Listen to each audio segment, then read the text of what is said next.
আসতে চলেছে সেই শুভ দিন, যার অপেক্ষায় সমস্ত ভক্তরা ব্যাকুল থাকে। কবির পরমেশ্বরজির প্রকট দিবস, যা এবছর 11 জুন অনুষ্ঠিত হতে চলেছে। এই পবিত্র দিন উপলক্ষে সন্ত রামপালজি মহারাজের সান্নিধ্যে বিশাল ভান্ডারা ও সন্ত গরিবদাসজি মহারাজের অখণ্ড পাঠের আয়োজন নেপাল সহ 11টি সতলোক আশ্রমে করা হয়েছে।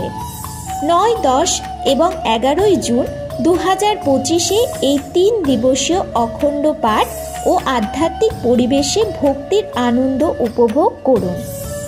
এখানে জাতি, ধর্ম, বর্ণ নির্বিশেষে সম্পূর্ণ বিনামূল্যে অন্নসেবা, থাকার ব্যবস্থা এবং চিকিৎসা সবকিছুই বিনামূল্যে।